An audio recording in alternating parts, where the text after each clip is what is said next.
하루 24시간 중 적정 수면 시간은 성인을 기준으로 약 7시간입니다.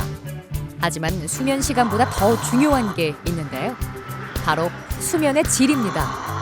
수면의 질은 잠을 자는 동안에 일어나는 일들도 확인해 볼 수 있습니다. 그 몰랐는데 순간적으로 제가 코골어서 제가 놀래가지고 깰 때가 많았습니다. 잠을 못 자니까 이제 체력도 떨어지고 피로도도 쌓이고 이제 집중도 잘 안 되더라고요. 수면 무호흡증과 코골이는 수면장애의 대표적인 증상입니다. 이러한 증상들이 나타나는 이유는 공기가 폐로 통하는 길인 코와 목의 구조에 이상이 생겼기 때문인데요. 호흡이 원활하게 이루어지지 않아 피로가 쌓입니다. 야간에 주무시지 못한 것들이 누적이 되기 때문에 주간 졸음증을 유발할 수밖에 없고, 그런 주간 졸음증들은 이제 낮에 고도의 업무 효율을 요하는 운전자들이라든가 아니면 일반 사무직 일을 하시는 분들도 그런 작업 능률의 저하라든가 사고라든가 라는 그런 문제들을 불러일으킬 수 있는 가능성을 충분히 가지고 있는 거죠. 피곤하지 않은 하루를 보내기 위해서는 수면 상태를 점검해 볼 필요가 있습니다. 이비인후과 전문의 정재훈 원장과 함께 수면의 질을 개선하는 방법에 대해 알아봅니다.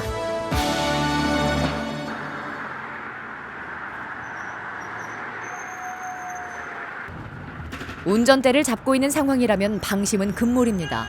도로 위에서는 눈 깜짝하는 사이에 인명피해가 발생할 수 있기 때문인데요. 버스 운전사인 이정만 씨의 경계 대상 1호는 바로 졸음운전입니다. 나 혼자만 타고 다니는 차가 아니기 때문에 정말 신경 많이 씁니다. 운전도 잘해야 되지만 손님들 안전도 보장해야 되고. 하지만 피로가 쉽게 쌓이는 교대 근무를 하고 수면 시간이 짧다 보니 졸음을 피하는 건 쉽지 않은 일이었습니다. 수시로 스트레칭을 하며 정신을 다잡았죠. 아무래도 순간적으로 신호 대기할 때나 이렇게 막 나도 모르게 졸음 운전을 하고 있더라고요. 깜짝 놀라면 수면 무호흡증 그런 게 있어서 제가 제대로 잠을 못 잔 것 같아요. 코도 골골이니까 제가 코골 소리 깨고 이런 게 중간중간 깨고 이런 좀 시간이 좀 많다 보니까 그렇게 숙면을 못 취하는 것 같습니다. 2달 전 수면의 질을 개선하기 위해 병원을 찾아 검사를 받았습니다.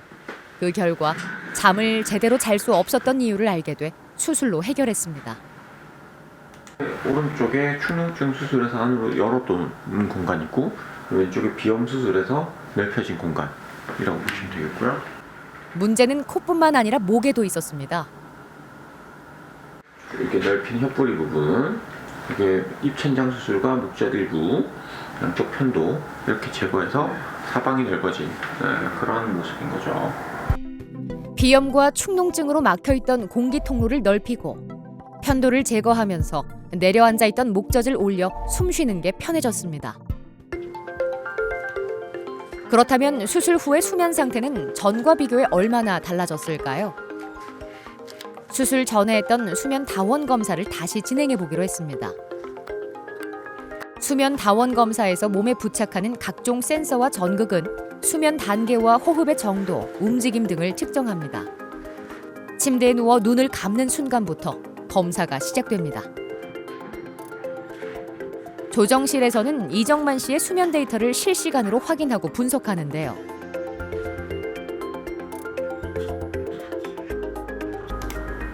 이 선이 지금 코 고는 선이거든요. 여기서 코를 골 때 이렇게 짙게 나와요. 네, 진동이 울리면은 여기서 이렇게 센스가 감지를 하네요. 밤부터 다음날 아침까지 검사를 진행합니다. 다행히 코를 고는 증상은 많이 사라졌습니다. 검사자가 상주에 있는 상태에서 환자분의 코골이 무호흡뿐 아니라 뇌파라든가 안전도, 근육의 움직임, 또 심전도, 그리고 사지의 떨림 같은 것들을 정확하게 측정하고 이것을 적외선 카메라로 담아내는 검사를 말씀드리는 거고요. 주무시는 동안에 일어나는 일련의 모든 행위들을 수집해서 종합적으로 분석할 수 있는 그런 검사라고 보시면 되겠습니다. 다음 날 수면 다원 검사 결과를 바탕으로 수면의 질이 얼마나 개선되었는지 알아보는 시간을 가졌습니다. 수술 전에는 환자분 주무시는 동안에 총 30회 정도 나왔었거든요. 네. 30회. 총 주무신 토탈 주무신 횟수가. 근데 지금 주무실 때 무호흡 점수 3번 나왔어요. 3번. 거의 없죠. 그러니까 이 전체 주무시는 동안에 3번 나왔으니까 무호흡이 거의 없다고 보시면 되겠고, 코골이 거의 안 하시고요. 결과가 많이 좋아지는 좋습니다. 산소 포화도도 많이 안 떨어지고, 환자분 전체적인 데이터 자체가 다 좋아요. 이전에 저희가 주무실 때 그때 심장 좀 빨리 뛴다고 했었잖아요. 네. 부정맥도 지금 없거든요. 이 정도면 저희가 볼 때 꽤 좋습니다. 총 무호흡 지수가 30번에서 3번으로 확연하게 줄었습니다. 맥박도 정상적인 수치를 찾아갔는데요.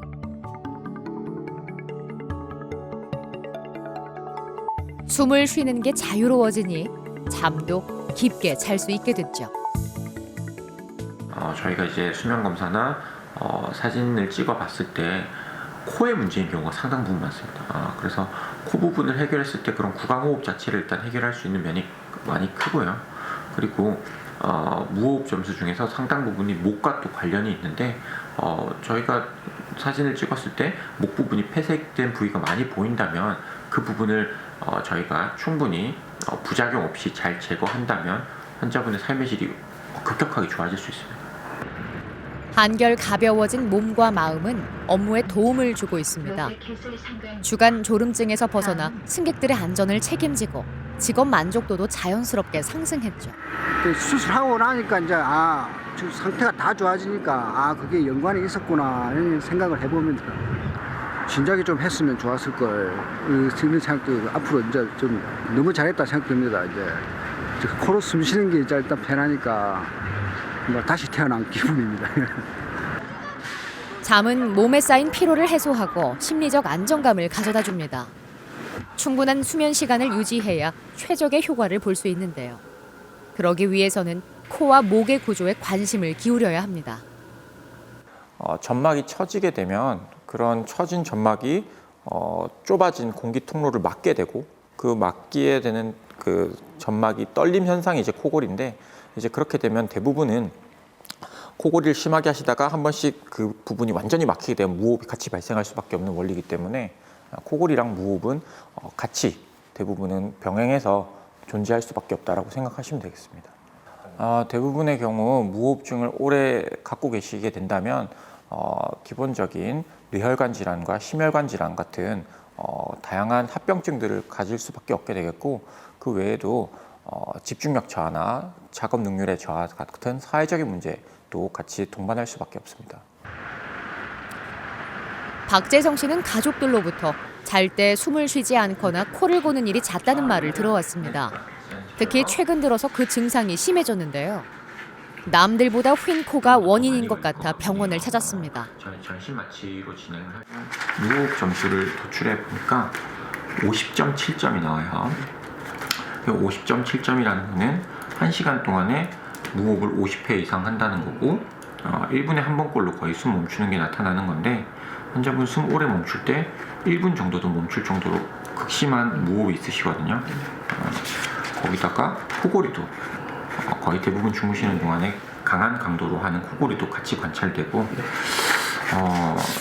산소 포화도도 엄청 많이 떨어지고요. 무호흡이 총 199번 나타난 가운데 최장 무호흡 시간은 1분이 넘습니다. 이제 원래 새벽으로 갈수록 렘수면이 많아지는 건 당연한데 한 번씩 좀 팍팍 깨세요 많이. 잠을 깊게 자지도 못했습니다.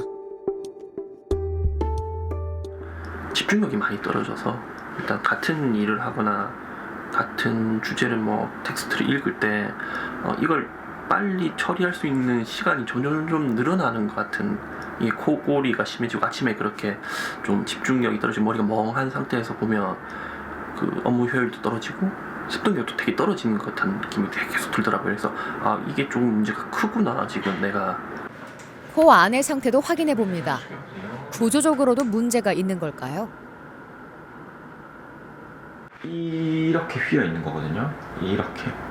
그래서 여기 이쪽 공간은 많이 좁고 이쪽 공간은 그나마 넓은데 여기도 지금 비염이 있고 여기도 비염이 있어서 주기적으로 여기가 이제 부풀게 되면 양쪽 코가 번갈아 가면서 충분히 막힐 수 있어요. 코가 휜데다 비염까지 있어 숨을 쉬기 어려운 구조입니다. 코 모양이 이렇게 활처럼 휘었어요. 이렇게 가운데가. 그래서 환자분 보이는 이런 여기 부분을 밸브 부분이라고 하거든요. 그 밸브 부분이 막혀가지고 양쪽 코 다 숨쉬기가 힘들어요. 여기가. 코도 코지만 목에서도 호흡을 방해하는 여러 문제점이 발견됐습니다. 목젖 부분이 많이 처져 있는 게 보이고 혀도 많이 올라와 있고요. 그리고 편도 쪽도 이전에 염증도 좀 앓으셨던 것 같은데 많이 커져 있는 편도도 확인되기 때문에 이런 구조물들이 지금 다 구강의 호흡을 막는 방해 요인이기 때문에 여기 기도를 폐쇄하는 부위를 모두 넓혀주는 수술이 필요합니다. 이게 입천장 쪽을 약간 당기는 수술. 수면다운 검사했을 때 중추성 무호흡은 거의 나오지 않고 폐쇄성 수면 무호흡, 그러니까 구조에 기인한 무호흡만 많이 나오시고 있거든요. 이런 경우는 결국 구조를 정확하게 잡는다면 무호흡이나 코골이 증상은 많이 좋아질 수 있는 거죠. 목부터 수술을 진행합니다. 목 주위에는 림프 조직인 편도가 있는데요. 소화기에는 면역 기능을 담당하지만 성장하면서 흔적기관으로 변하기 때문에 제거해도 문제가 없습니다. 입 천장에 위치한 인두 편도를 절제하고 빈 공간을 활용해 처진 목젖을 위로 당겨줍니다. 혀 뒤쪽 양측의 덩어리 형태로 남아있는 부계 편도도 잘라냅니다. 성인들은 편도 생각보다 많이 안 크거든요.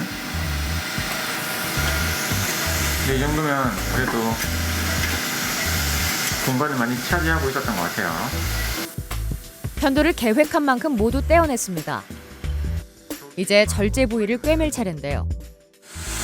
그래서 이 부분에 저희가 이제 조직을 떼내고 꼬매면 이제 이 부분이 좁아지니까 전체적인 기도는 넓어지게 되겠죠. 기도를 막는 불필요한 편도들을 제거하면서 공간이 눈에 띄게 넓어졌습니다. 마지막으로 혀뿌리를 축소하는 고주파 에너지로 공간을 더 넓혀줍니다. 코 안쪽 가운데 부분에는 코를 좌우로 나누는 비중격이라는 연골이 있습니다.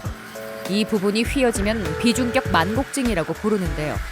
선천적이거나 물리적인 충격을 받아 휘기도 하죠. 이게 비중격을 박리하고 있거든요. 그래서 이쪽을 박리해서 이쪽으로 들어가야 휘어진 부분을 다 노출시켜서 교정할 수가 있습니다. 휘어진 부위의 연골을 절개하고 제거해 반듯하게 펴줍니다. 코를 지탱하는 역할을 하기 때문에 단단하게 고정할 필요가 있습니다. 담쟁이 동굴같이 기준점으로 삼고 같이 묶어주면 좀 더 강하게 단단하게 결속이 되거든요.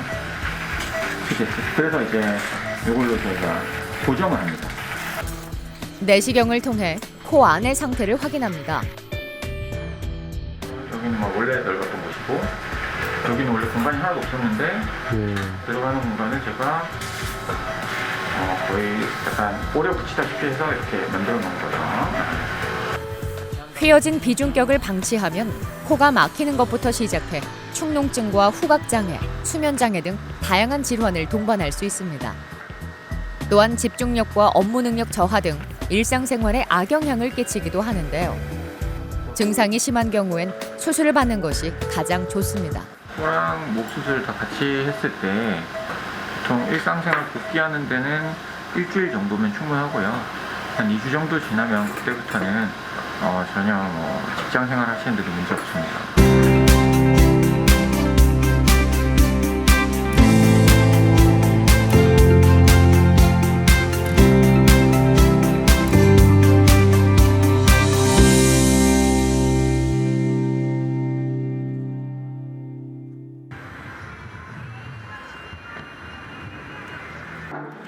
이규호 씨는 한 달 전에 휘어진 코를 바르게 세우는 수술을 했습니다. 늘 한쪽 코가 막히고 잘 때 코를 골아 본의 아니게 주변 사람들에게 미안한 일도 생겼죠. 이 밖에도 무호흡증 때문에 피로가 쌓여 치료가 필요한 상황이었습니다. 대학교에서 OT, MT 이런 거 가면은 옆에 친구가 깨워요. 시끄럽다고. 코를 너무 많이 건너.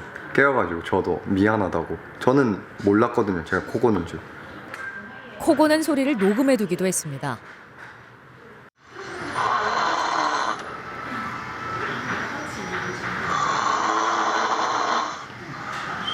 그리고 낮에는 또 잠을 못 자니까 당연히 낮에는 피곤하고 약간 졸리고 자고 싶고 막 그런 면역력도 약간 저하되는 느낌도 들고. 네. 비중격이 휜데다 비염까지 있어 코골이가 더욱 심할 수밖에 없었는데요. 수술 경과를 관찰하기 위해 병원을 찾았습니다. 보통 수술하고 나서 3주째씩 환자분이랑 저랑 이제 처음에 수면 다원 검사부터 먼저 했다 그죠? 네. 그래서 이제 요게 환자분 그때 주무시던 데이터고요. 29초 정도 숨 멈추고 이런 것들이 있어요. 그래서 보면 이럴 때 산소 포화도가 쭉 떨어지는 게 나타나고. 숨을 거의 안 쉬네. 그렇죠. 29초 동안, 30초 동안 숨 안 쉬는 거라 생각하시면 돼요. 그러니까 뭐 이런 일들이 환자분은 1시간에 23번 정도 나타나는 환자분이거든요. 수술 전엔 총 23번의 무호흡과 29초 동안 숨을 쉬지 않는 구간이 있었습니다. 양쪽에 이런 합의갑계도 많이 부어 있어서 코 안의 공기 흐름을 조절하는 합의갑계가 부어오르면서 호흡을 방해했습니다. 양쪽에 비염도 엄청 많이 줄여놨어요. 네. 그래서 이 지금 올바르게 서 있는 비중격이 보이고 비염 부분도 줄여놔서 까만색 공간이 훨씬 많이 늘어났다, 그죠? 네. 그래서 코로 숨쉬는 공간이 많이 좋아졌고. 비중격을 세우자 겉으로도 코 안의 공간이 넓어진 걸 확인할 수 있었습니다. 이제 이번에 수술하고 나서는 살짝 올라간 융비된 모습이 관찰이 되긴 하는데 이제 이게 뭐 성형수술이라는 개념보다는 이제 코 안을 넓혀주는 그런 기능을 하는 수술이라 생각하시면 될 것 같고요. 내시경으로 코 안을 들여다봅니다. 수술 전과 후의 차이를 한눈에 알아볼 수 있을 정도로 통로가 넓어졌는데요. 정상적인 호흡을 방해하던 요인들도 자연스럽게 사라졌죠. 이제 무사히 회복할 일만 남았습니다. 수술의 경과는 지금 이만하면 괜찮은 것 같고요. 제가 볼 때는 이제 여기서 시간이 조금 더 지날수록 남아있는 미세한 그런 불편감만 사라진다면 이제 저희는 주기적으로 경과 관찰만 하시면 될 것 같고요. 빠른 회복을 위해 고압 산소 치료기로 세포 재생을 촉진합니다. 고압의 산소가 몸 곳곳의 모세혈관에 도달하면 신진대사가 활발해지고 노폐물을 배출하는 데 도움을 줍니다. 수면의 질이 좋은 사람이랑 질이 나쁜 사람을 봤을 때 제 생각에는 과거의 저랑 지금의 저랑 집중력이 확실히 다른 것 같아요. 뭘 하든 뭐 공부를 하든 뭐 운동을 하든 아니면 TV를 보든 뭐 책을 읽든 집중을 잘할 수 있어진 것 같아요. 되게 지금 다 좋아진 것 같아요. 에너지도 많이 생기고 피곤함도 덜 느끼고 이제 잠도 제 시간에 잘 자고. 네. 수면 장애를 앓는 환자들은 자신의 증상을 스스로 알아차리기 힘들기 때문에 뒤늦게 병원을 찾는 경우가 많습니다. 2달 전까지만 해도 심규석 씨에게 낮잠은 일과였죠. 아침에 일어나면 개운한 느낌이 없어 잠시 눈을 붙이던 게 습관이 되었던 겁니다. 첫 번째로 부모님 되게 걱정을 많이 하셨어요. 자는데 숨을 안 쉬니까 그게 또 횟수가 굉장히 잦으니까 그 옆에 계신 지켜보시는 분들이 되게 불안해하셨고 저도 이 얘기 들은 바로 이 정도면은 좀 심각한 수준이다 느꼈고 가족들로부터 자는 동안 숨을 쉬지 않거나 코를 심하게 곤다는 이야기를 듣고 심각성을 느껴 치료를 받았습니다. 원인은 코와 목의 구조에서 찾아볼 수 있었습니다. 수면 중엔 목젖과 혀를 지탱하는 근육이 이완돼 기도가 좁아지는데요. 심규석 씨는 평상시에도 기도가 좁아 공간을 넓혀주는 수술을 했습니다. 목젖도 위로 많이 올라가 있고 뒤쪽 공간 자체가 많이 넓어졌어요. 그래서 저희가 볼 때 일단 사진상으로는 많이 좋은 것 같거든요. 오늘 그 수면 검사 비교해보는 검사를 하나 해서 이전 수면과 이번에 바뀐 수면이 차이가 얼마나 나는지를 오늘 확인 한번 해보겠습니다. 낮잠에 빠지는 횟수는 줄었지만 수면 중에 나타나는 증상의 개선 여부를 알아보기 위해 수면 다원 검사를 한 번 더 진행했습니다. 2달 동안 얼마나 달라졌을까요? 어저께 주무신 데이터들이고요. 저번에는 사이사이에 숨을 안 쉬는 모습이 많이 관찰됐는데 오늘은 그런 모습들이 별로 안 나타나요. 그래서 한 번씩 이렇게 걸리는 경우가 조금 나오긴 하지만 저번에는 49초 정도 나왔거든요. 49초? 네. 이번에는 10초 정도 나오는 게 몇 번 있었는데 그렇게 심하진 않아요. 49번의 무호흡이 12번으로 줄고 49초 동안 이어지던 췌장 무호흡 구간도 15초로 줄었습니다. 이제 환자 스스로 관리를 해야 하는 시점입니다. 어느 정도는 지금 환자분 충분히 생활을 하는 데 있어서 불편함이 없을 정도긴 하지만 남아있는 무호흡이나 이런 저호흡 점수를 줄이기 위해서는 환자분이 관리를 하셔야 되는데요. 제일 첫 번째가 일단 체중이에요. 그래서 급격하게 찌는 살 내지는 내장 지방이 너무 커지거나 기도를 좁히는 그런 인자가 나타나는 것을 최대한 안 나타나게 만드는 게 가장 중요한데 그게 바로 체중 관리예요.